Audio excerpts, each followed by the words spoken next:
Hello, dear viewers. I am a global nationalist. I support nationalism in my country, India, and in all countries around the globe. Sorry, I have a cold. Um, Today is the second Saturday of the month, and so as per my schedule, I will be discussing about Indian nationalism with respect to culture, history, religion, politics, or law, or anything in general. Today, I want to discuss something that affects every facet of a nation's life, which is gender. Today, this is because of uh, various reasons that I'll get into. First off, let me start with the basic data that you should know about regarding gender in India. This is from the sources I'm taking this from is the Indian National Census of 2011 and various other reports such as the men statistics regarding men and women in of 2020 from the Ministry of Statistics in India and other research studies. I will give links in the description to my sources for this video. Now, the first thing is the population. India is a population of about 1.3 billion people, and there's a small majority of them are men, 52%, and 48% are women. This is because of a number of reasons. One that one reason is that um, something called female feticide, where uh, fetuses, babies in the womb, are aborted after beyond the legal limit of abortion in India. This is done because the parents do not want to give birth to a girl because they believe having a daughter is a liability for them. This is due to their belief that the daughters don't are not valuable to a family because they have to be given in marriage, and in marriage, dowry has to be given to the groom's family, and also there's a belief that women do not study and work in India, and so this is also a reality in many places in India, specifically in the rural areas. And so this is one of the reasons that causes female feticide in India, and hence the resulting gender gap.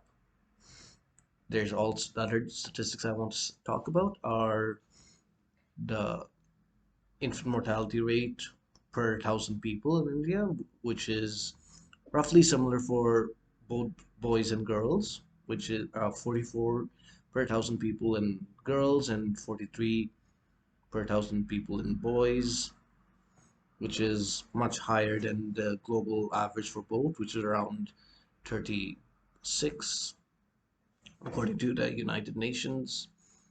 And also some other statistics, such as women growing older, living to longer than men, up to 68 years. Men live up to 64.5 years. And also statistics regarding marriage, where Indian women have now get married at an average age of 22 years, 21 in rural areas and 23 in urban areas. I wanted to talk about gender because of the state of gender relations in India today. Specifically talking about the Lucknow girl who was caught on camera slapping a cab driver 22 times. Now, the case has not yet been adjudged and however, from what I've seen, she is guilty of battery and assault. And I don't think that there's any doubt in that. I think unless I and that I think is clear. So that's what I want to talk about. And how a few months ago there was a case in Bangalore where a lady claimed that a delivery boy had attacked her when he delivered food to her, how and broken her nose. She made this claim on Instagram in a Instagram video, and an Instagram video.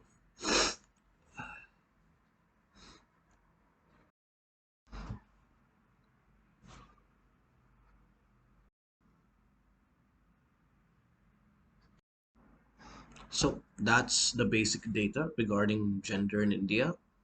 And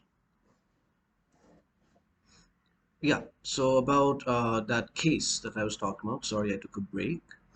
Um, yeah, that's one example. There's another example of a few years ago where a lady named Jasleen Kaur in Delhi had accused a man on the road of verbally harassing her. And while at the time it was believed by the media and by most people that he was guilty, later it was found out that he was not. But by then his reputation had been tarnished. And there are many other instances like this. For example, in India, many married men have false dowry cases leveled against them, and false domestic violence cases leveled against them and their families members by their wives. This is talked about by various Indian organizations, including the Save Indian Family Organization. And yes, and also it's not just men who are having problems, women are. Many women and girls in India still do not get education. They still, many places still, women do not get an opportunity to work. And also in certain parts of the country, like Delhi and other areas in North India, um, violence against women does happen, such as rape and sexual assault and femicide, murder of women. That happens too. However, it's not the majority of Indian men or the majority of Indian women who suffer from these. It is a minority of cases, and I don't think we are well, like on more dangerous for women than any other developing country. Simply put, that we have a lack of police force in India relative to the population size, and so this allows criminals to um, attack people, both men and women. However, even so, the rate of crime against women in India is not very high. It's still in the lower rates. Now, what does this show in India is that the relationship between men and women is not healthy. It's not good.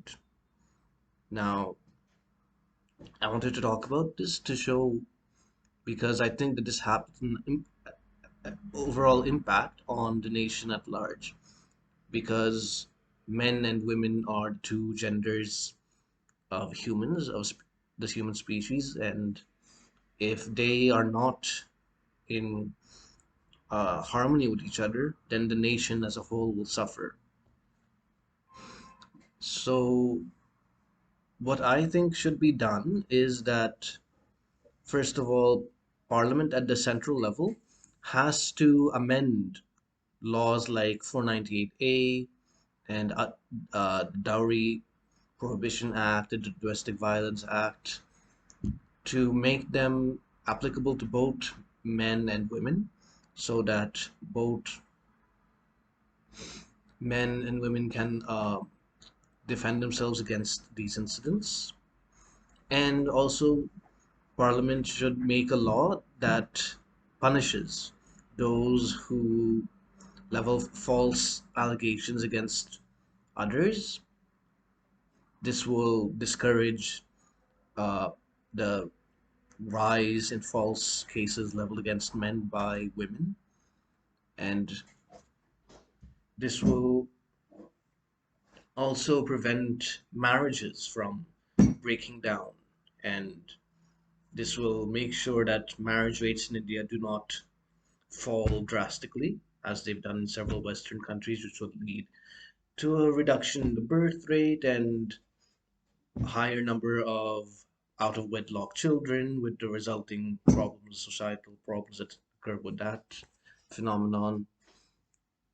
Also, for women, I think that for women to be educated and employed more, I think the most important thing would be to simply grow the economy at a very fast pace so that more schools are built, more jobs are created, and women can, therefore, there'll be more positions for women to work in.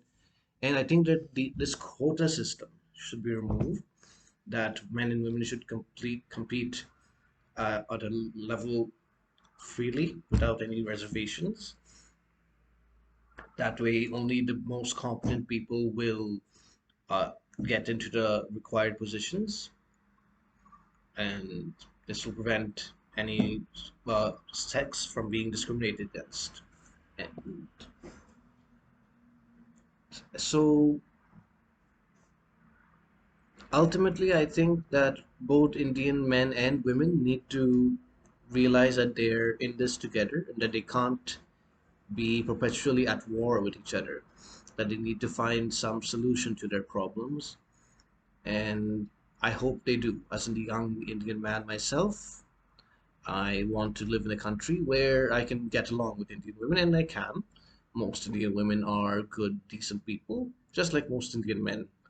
However,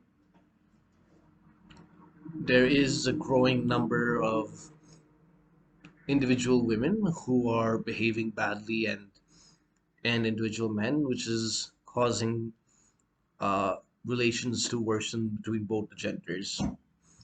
And I hope both genders can work together to prevent these incidents from happening. So yeah, that's what I wanted to say. Thank you for watching. Vande Mataram.